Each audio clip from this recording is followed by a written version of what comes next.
This is episode 120 of the Rio Grande Foundation's Tipping Point, New Mexico podcast. I'm Paul Gessing. And I'm Wally Drangmeister. I'm president of the Rio Grande Foundation, New Mexico's free market think tank. You can find out more about the foundation at riograndefoundation.org. This and every week we'll be talking to you about public policy issues facing New Mexico. And Wally, we've got quite an array of topics this week, as is the norm. We're going to start off talking about a appearance I put in over at Channel 7 KOAT TV. And the folks over there, specifically TJ Wilhelm, he's one of the producers, kind of a behind-the-scenes guy you don't see so much of on camera.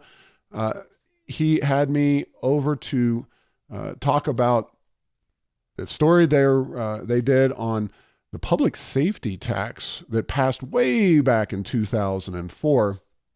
It's generated $100 million plus at this point. There was supposed to be a citizen oversight board, and never have we seen such a board seated or recruited, so far as we know, to manage this particular tax. And of course, if you talk to people in New Mexico, or Albuquerque in particular, you do polling data, and we've got survey data showing just how big of a deal public safety is, crime, homelessness, all those things are at the very top of the agenda. Wally, you think if you went out and said, hey, maybe once a month, and maybe you paid them a few bucks for their time, you think people might be interested in taking part in something on public safety like that? I think they might, Paul, but, they have only had 15 years to get this going. So, no need to rush into it. Yeah, it's striking. And when you look at the money, when you look at all of the issues, and when you look at the, intensity of problem solving and working on both at the big picture and on a day-to-day basis, it just seems to me in Albuquerque that it's like, ho-hum, it's a problem, but we're not really going to do much to work on it. Yeah, clearly this is not a partisan issue. I mean, 2004 to 2019, we're talking 15 years, transcending Marty Chavez administration, transcending Mayor Berry, and now into the Keller administration. We haven't seen that kind of citizen engagement. And we have boards and commissions around this town for, the most trivial of activities. I would think that maybe a little more time and emphasis on public safety and using this tax that was passed at 25 cents on the dollar tax increase on the gross receipts. It's something that, or 25 cent, 0.25 cent on the dollar GRT increase passed way back when, that would be something that the citizenry might be given a little more leeway in determining how that's used, especially given that it was in the ballot measure at the time, because that went to the citizens. And, still no word. This was an audit that was done. They kind of put this back up on the agenda that KOAT had been looking at it. And I was happy to provide some comments and insights into it. I don't know if we'll get any changes here from the Keller administration or the city council, but hopefully, as public safety, I presume, is going to continue to be a top flight issue in this town, that we get some more serious analysis, serious discussion, and citizen engagement with regard to not only this tax, but public safety in general. Because, police do what they can, and other folks involved do what they can, but you got to have all hands on deck when you're dealing with these kinds of problems. Yeah, and, there's, not to get into the details of what the issue are and what the solution is, there are a lot of things, though, that I don't think are even well understood in the community that are contributing to crime. And if nothing else, I'm not one that thinks a study group or a board or a commission is necessarily always the answer to things. But boy, and I think this case, to have a wider community engagement talking about what the issues are and vetting and working on solutions to overcoming what the challenges are might be a really good thing at this point. Yeah, this issue actually harkens back to my college days. Now, I went to a college in Ohio, but I was involved in student government for a short time there. And there were concerns about safety on college campuses. There always are. I went to a rural, albeit a large campus in Ohio. I can't even imagine like UNM and the safety issues that they have there. But we took it very seriously upon ourselves to look for real solutions to the public safety issue. And we looked at lighting on the campus, and we discovered that something like 25% of the lights were out. There's nothing worse than those lights. Street lights are a great example of this, when they kind of flicker on and off. So you'll be either in pitch black darkness, or it'll flip back on to being light. That could be, and I know that's a problem that we have in Albuquerque, is dealing with those lights. And lights are a deterrent to crime. Well, when we did our survey, we basically said, hey, campus administration, if you got on replacing these lights, you would do away with a vast majority of the problems of, dark spaces and kind of that potential area that's, crime, inviting to criminals. And then they just said, well, we've already got a multi-million-dollar lighting plan that's going to supersede everything you did and replace all the lights, et cetera. But I find that, that broken window theory when it comes to crime, and I am not a crime expert, but you see a lot of these problems if you let, say, litter situations, and the homeless are notorious for leaving their litter around this town and building these elaborate tent campments and their shopping carts. Those kinds of things, once you see the broken window proverbially develop, I think that is a contributing factor to overall crime. That's not to say that there's any silver bullets out there, but having some of the citizens of our city engaged in how we use these dollars, we might not always agree, but I think it can be a helpful tool for the administration, city council, and of course the police officers as well, to have some citizens really taking a critical look and offering recommendations if they can have a free-flowing discussion. But that's not necessarily what's happening.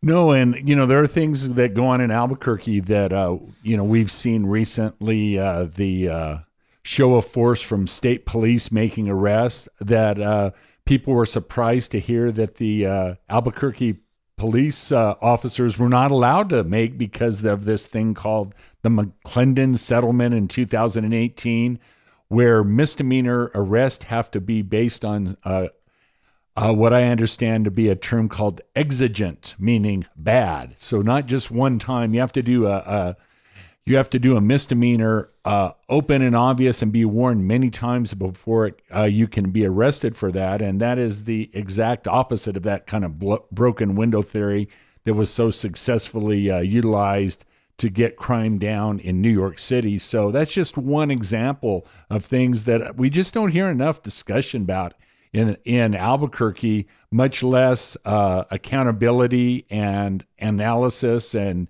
working on a daily basis.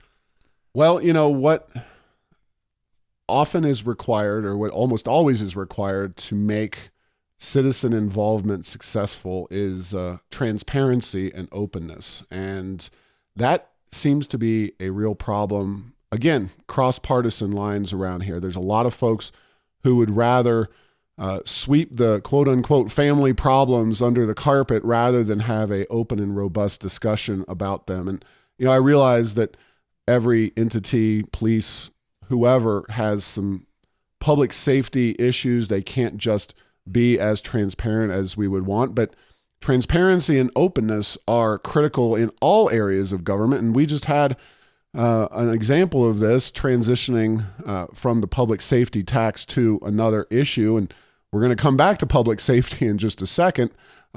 Bernalillo County is on the verge, potentially as early as the 20th of this month, 20th of August at their upcoming meeting. They're looking at passing a mandatory paid time off, not sick leave. And the county is not being transparent and open with regard to public records on this issue. And again, it is deeply frustrating because we have clearly written state laws on the books, and the Rio Grande Foundation requested correspondence with the county and county commissioners regarding what was originally proposed as a sick leave ordinance. We wanted to find out how commissioners and county staffers are communicating with special interest groups like OLE, one of the big organizations pushing this mandatory paid leave proposal and pushing the one at the city a few years ago. What citizens have to say about it, what kind of email traffic, because Rio Grande Foundation has been pushing emails out. I know lefty groups have been doing the same thing. The Mexico Restaurant Association, other organizations have been getting their supporters involved. What does that traffic look like? And in general, just what is happening with regard to the county commission on this issue? We know that the commissioners seem to be broadly supportive of this concept, but what kind of communications are happening? They have not divulged those records, so the Rio Grande Foundation filed a lawsuit thanks to attorney Blair Dunn for taking that on. It's always tough to find a good attorney willing to stick their neck out and do something like this, but he took it upon himself and filed a lawsuit on behalf of the Rio Grande Foundation. We have been working very, very hard on the mandatory paid leave proposal now. There are a number of things happening, including recently, just today actually, was at a Albuquerque Journal editorial board meeting talking to them about the challenges and drawbacks and the impacts this is going to have on business. A lot of other business groups were there. And you can look forward to an open letter from the local business community. The Rio Grande Foundation had a significant hand to play in helping to formulate this particular letter and this entire concept because it's been tough, quite frankly, to communicate with the county commission from a business perspective. They have been less than interested in talking to a lot of the business groups and engaging with them. So we decided to send them an open letter basically saying, here are the issues we have with the proposal as written. Here are some changes that we think are absolutely important and mandatory because they affect the kind of just they're poorly written. They're errors essentially. And then hopefully to make this a little less onerous on businesses if it does pass, because unfortunately the reality is it's great to say no, and this letter is not meant to indicate support for the proposal. It's meant to indicate here are the big problems that we foresee with this if this goes forward. Wally, I know you are intimately involved in some aspects of the coalition against mandatory paid leave. What is your kind of take on what's going on with that?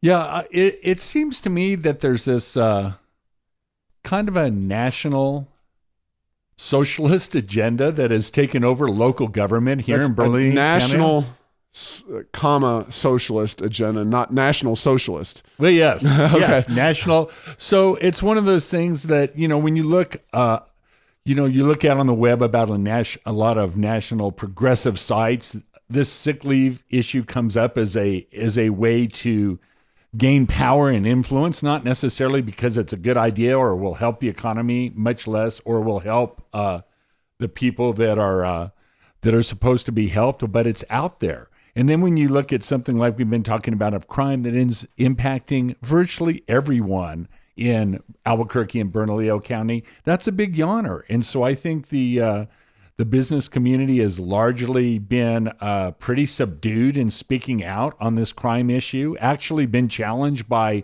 certain pundits around our fair state that being too quiet over the years. But I think that that is starting to change. And when you juxtapose the fact that Are we working on crime? No, but we have this sick leave ordinance that's going to create a lot of work for a lot of attorneys and in all likelihood have more unintended consequences than intended consequences. It's just very disappointing to see.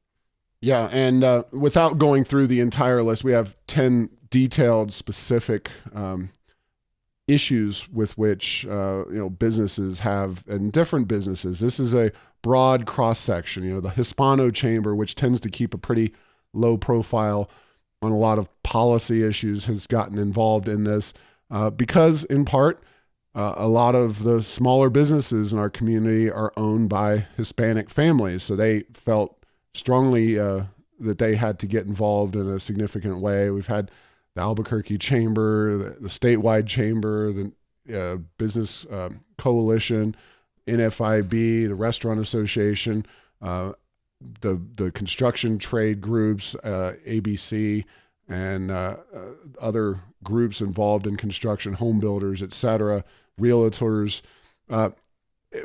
Just a few of the main points in this letter.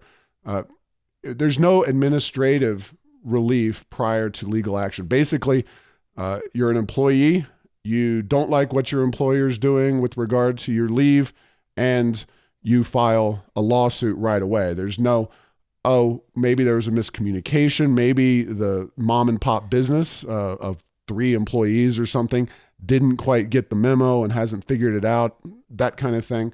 That's an issue. Because this was written, this is basically like the chassis of a 65 Camaro with a modern vehicle placed on it, this actual text of this leave proposal, because they took the sick leave and then just dumped paid leave on it. Well, sick leave is something, typically you get sick, you don't have a lot of warning that you're sick, but paid leave can be used for anything. And so one of the concerns here is that around the holidays, when people want to travel, they don't need 24 hours notice. They don't need 2 hours notice. They can just say, hey boss, I'm heading out of town. I got a really sweet deal on Priceline. I'm going to fly out of town. Good luck with fulfilling various operations around this holiday weekend or Christmas or Thanksgiving holiday. Paid leave is used for whatever employees have the desire to use it for. So that's a big one. And of course, those legal battles, the issue with employees filing lawsuits. There's going to be a pro bono lawyer. They're on both sides of the issue. They're going to step up and file lawsuits. Businesses will go out of business left and right if they open that front. There's no intent required. Mens rea is a basic principle of the law system, and people who are in business often, if they screw up, it's not because they intended to. There's no question of intent in this law. And just the small size, 2 employees or more having to comply with pretty onerous rules and regulations. I could go on. We are putting this information out over the next week plus as we approach the county commission meeting. But the Rio Grande Foundation is working very hard with a great group of businesses, by the way, to try to achieve some improvements or stall this entire process. Yeah, and at the end of the day, if this thing goes through as it's currently drafted, you'll have lawsuits, as you alluded to. You'll have businesses going out of business. It's so complicated that whole idea about what you even need to do will be uncertain and subject to much dispute by all parties involved. And I'm sure lawsuits will result. And instead of building, a successful economy here in Albuquerque, we are going to be pitting needlessly employees against employers and discouraging additional jobs being created in our fair community relative to other cities and towns around Albuquerque and probably, unfortunately, out of New Mexico as well. No doubt about it. Yeah, that there's always this mentality that, we can continue to embrace these big government policies, left-wing policies, and it won't harm us.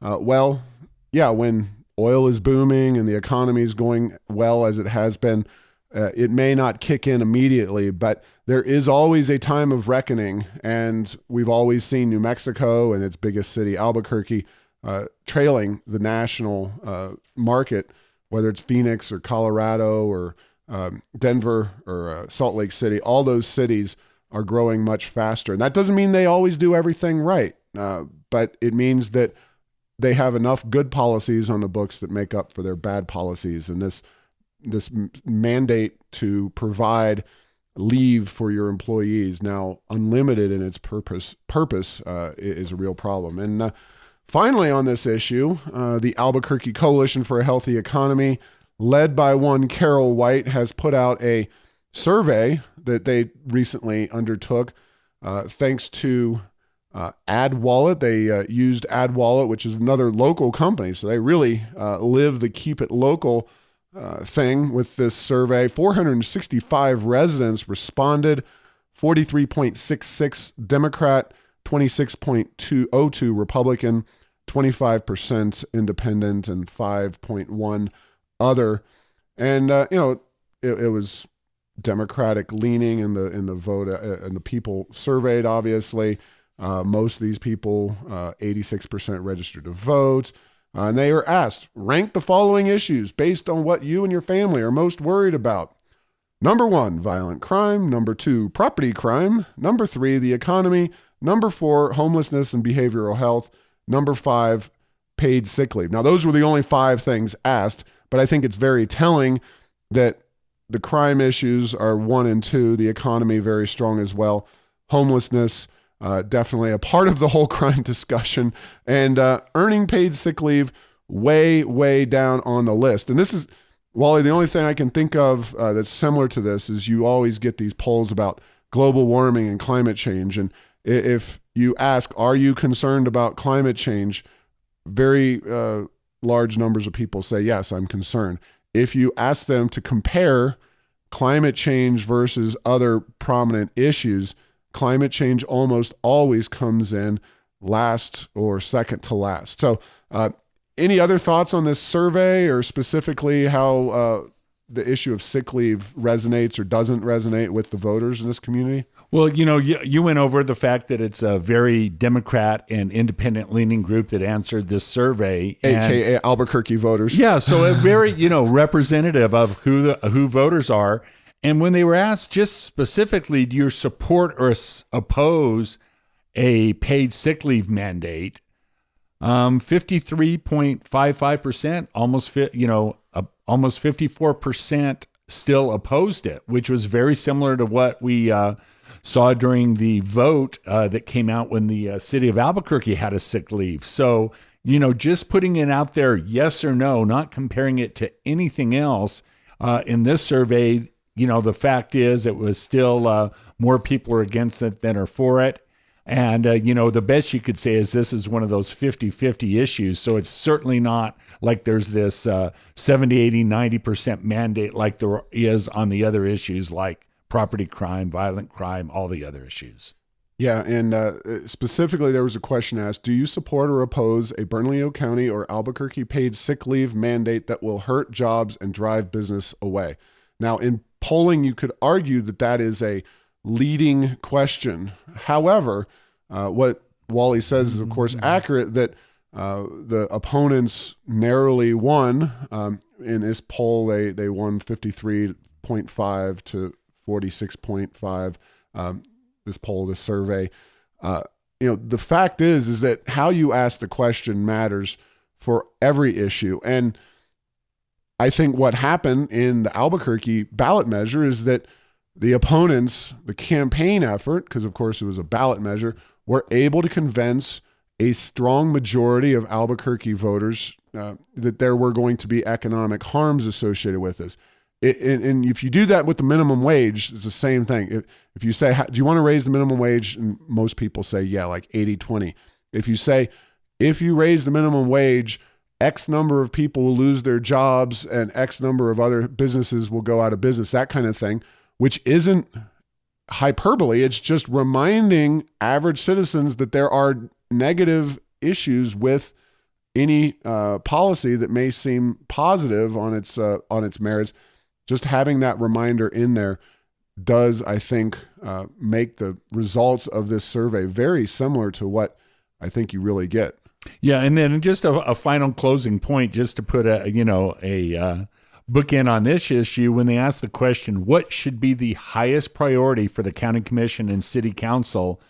Addressing crime, 86%, mandating sick leave, 7%, plastic bag ban, just to throw that in there, roughly 7%. So it's, the crime. It is the crime that is the issue facing the city, and certainly we know you can work on more than one thing. But as we've talked a lot, and then actually, we will be talking a lot more. This crime issue seems like it has been receiving the short end of the stick when it comes to attention and effort, if not money as well. So, no doubt about it. So we have more education-related topics. We've been education heavy in the last few weeks, and we're recording this on Monday. The Guessing children, 2 out of 3 of them are all back in their Albuquerque public school. And despite the heartburn that I have associated with APS, that is the reality of the situation. And the Albuquerque Journal covered this week. Now, there's all kinds of programs for, primarily targeted at lower income kids, getting them into school very early. The mindset of the establishment is, that basically there's no amount of schooling that is too much for our children. There's kids that are in school here in late July, and of course, with the push for pre-K, there is school going on at earlier and early ages. But issues reported in the Albuquerque Journal of the hot temperatures in classrooms. Now, the APS superintendent got a massive pay increase. A lot of her top lieutenants, administration within the district got big pay increases. Everybody's getting increases. Yes, they missed out on the bond measure, but remember, that's for not for operations. That's for the buildings themselves. And APS cannot or is unwilling to get the AC working in these buildings, despite the fact that they are being funded to have kids in the schools earlier and earlier. I'm sure you and I would not do so well, Wally, if we had to sit in a classroom in 85-degree temperatures. I don't think a 5, 6, 7, 8, or even high school kid is going to do particularly well learning the material in a overheated classroom. But this is APS that we're seeing. Yeah, it should come as a surprise to no one that in the middle of August in Albuquerque, it is a little bit hot. And swamp coolers don't work at that time of year. Yeah, exactly. That's the month where we are in our monsoons, and you're right. I happen to love swamp coolers, but there are a couple of weeks, usually in August, where they work very poorly because the humidity's up as well as the temperature. Yes, I don't know. This is reminds me a little bit of when the Park Service, they threatened to cut the Park Service budget. The first thing they say they would have to close is the Statue of Liberty, the most visible Park Service symbol in the entire country. Is there a little bit of sour grapes from the bond issue left over in this? I don't know, but it doesn't look good. It's very unfortunate that they are not working a little harder to rectify this. Yeah, and I think you're talking about the Washington Monument Syndrome, which is whenever the federal government shuts down. And I picked the wrong one. 90% of what the federal government does, people don't really experience. You got to keep the military going, of course, but most of the rest of the federal government's activities are pretty trivial to a lot of people, except for those national parks, especially the Washington Monument or the Statue of Liberty, et cetera. So, yes, yeah. We won't shut down. We don't shut down a remote location out in the West that a few hundred people a day are visiting. Let's do the ones right there up front and center. So yeah, and also in education-related news, and this is pretty fresh off the presses as well. Governor Lujan Grisham has not let any grass grow underneath the feet of the public education department secretary. She had an interim named, and we talked about this, 2 weeks ago? Yes. Now the new guy, full-time, is named Ryan Stewart. He is with a group called Partners in School Innovation in Philadelphia. Strikes me as a young-ish looking African-American man who his Partners in School Innovation is geared towards improving and reforming public schools for the benefit of all students, but particularly focused on children of color. He has incredible credentials, Stanford and Harvard on his resume. I don't know a lot about this particular gentleman, and I'm sure we'll find out more in the near future. Hopefully he is more of an ally than we would expect, I guess, from Michelle Lujan Grisham, who really has, at least initially, focused on building up the teachers' unions and giving them a lot of power within her administration. Hopefully, this gentleman is willing to stand up for what is right and not what the unions particularly want from him. Although, interestingly enough, the information about Mr. Stewart, when it was publicized first on Monday morning, the first press releases were from the Albuquerque Federation of Teachers and the NEA. No one had received a press release from the actual governor or public education department. So the unions are clearly at least in the front seat with regard to what's going on in education policy in New Mexico and who's running the PED. Yes, and anything that has innovation in its title, it would seem like a good thing. There is certainly ample room for that here in New Mexico, and to have something that even is associated with a word like that, as opposed to status quo and doing what we've always done, is a good thing. Youngest, they said he's 38 years old, and so relatively young. Speaking from the august age of 44, 38, and being the head of the education bureaucracy in any state is quite an accomplishment. Yes, yeah. And so we wish Mr. Stewart well. He certainly has a big challenge and a big job ahead of them, and I'm sure the Rio Grande Foundation will be monitoring his policy endeavors and the effectiveness of those as time goes on. But we do wish him well. It's an important role in a state that really does need educational achievement at every level. Yeah, and hopefully he is going to move us in the right direction. We'll see. We really haven't seen a lot of direction from the current governor and her administration in terms of where she wants to go. She's pulled back a lot of what the past governor did, Governor Martinez, but we're hoping that, as we move forward with a new test in place and a little bit seemingly less transparency, getting back to that topic again, certainly the testing will not be as robust and not as transparent in my estimation. Until we see something different, maybe Mr. Stewart will move back in a more accountable and hopefully choice-driven direction. But right now, we've just got more money and removal of Governor Martinez's reforms at this point. So we have one more big topic, and then we should make a note about New Mexico's pensions, because the governor did put that reform out there on the agenda this week. But first and foremost, not talking about the Energy Transition Act in specificity. However, the PRC, an always controversial agency within New Mexico, elected currently on a statewide basis with, much like a congressperson, having a district that they represent, and we have PRC representatives on this Public Utility Regulatory Commission. They do insurance. They do all kinds of important regulatory work in this state. Governor Michelle Lujan Grisham is proposing some rather dramatic reforms to the PRC. And this was written up again in the Albuquerque Journal, a couple of separate articles. Now, is a constitutional amendment that was put on the ballot by the legislature, and that would result in an appointed PRC.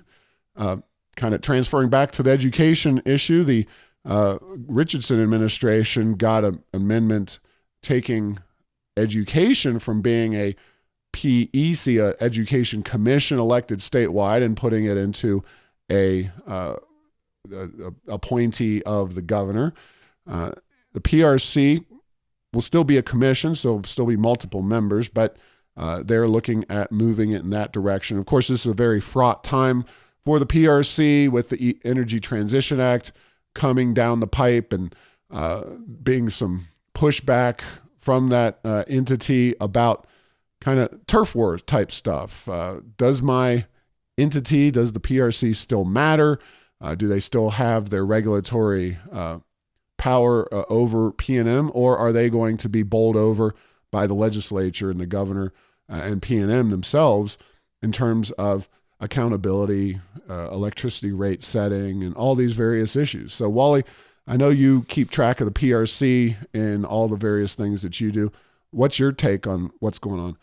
Well, as you alluded to, the if it passes the voters, there could be appointed commissioners starting in January of 2023.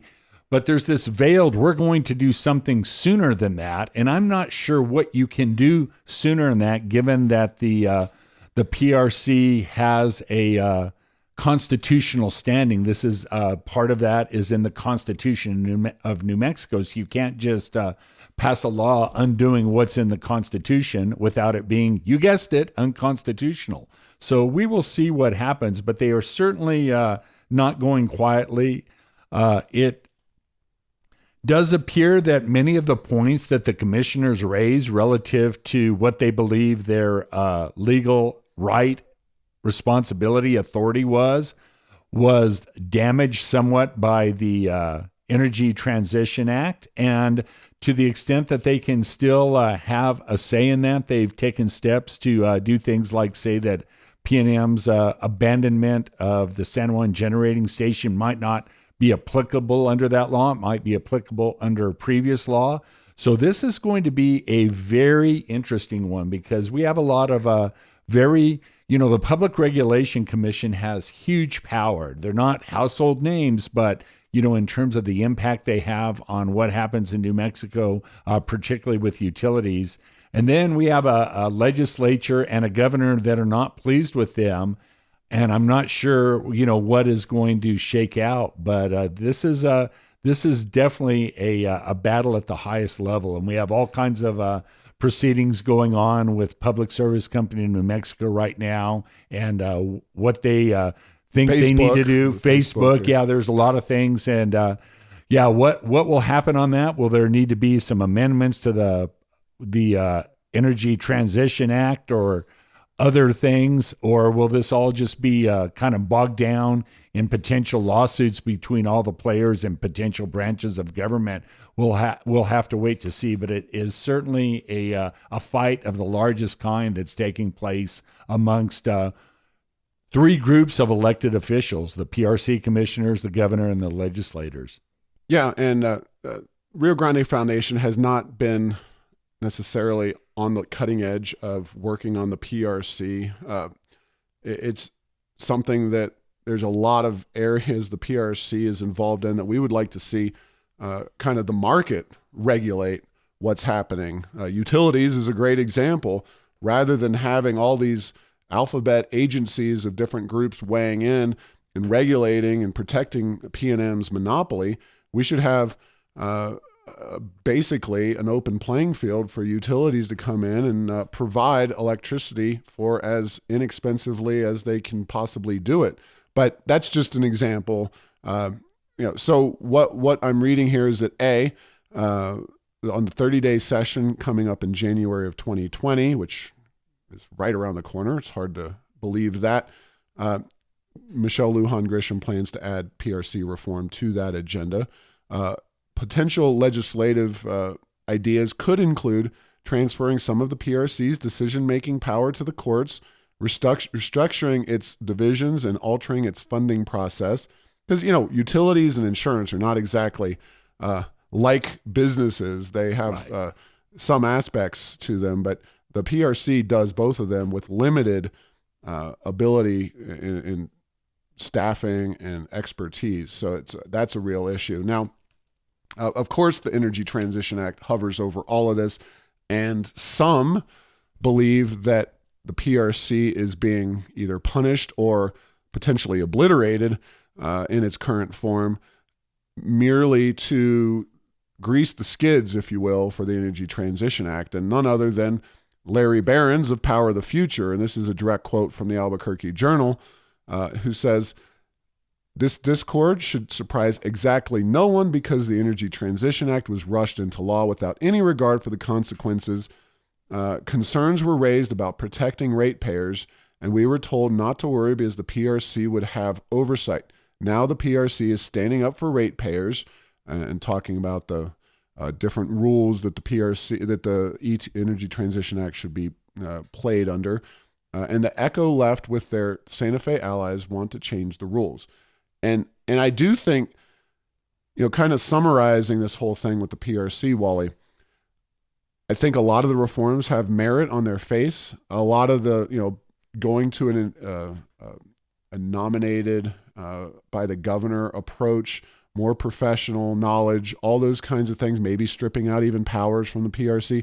All of those are perfectly reasonable, very good free market arguments for those reforms. But it does strike me as, with a Democrat in power, that they want to move these reforms with the governor having the power to appoint, with the Energy Transition Act and its controversy and real implications for our future. All of those factors heighten the politicization of this situation. And much like they did with the Public Education Commission / secretary, when a Republican took power, that was all changed under Richardson. When a Republican came in and had their secretary, they did not give the Hannah Scandera an inch to move when it came to her policy issues, and just constantly harping and hamstringing on her. And I suspect that if a Republican came in and was able to nominate, say, 5 PRC commissioners under this new process moving forward, you'd have many of the same dynamics in motion. Am I wrong there, Wally? Well, it didn't used to work that way, but that was a long time ago. And then lest we forget, in ancient history, it used to be a 3-person appointed body that served over the regulation of utilities. And those appointees had their issues as well, as we've had a lot of scandal, a lot of unprofessional behavior from the Public Regulation Commission. It used to be called the PUC, the Public Utility Commission, way back when. And so, bad behavior by elected or appointed officials, I'm not sure either one has a monopoly on that. No pun intended when we're talking about a monopoly utility regulatory body.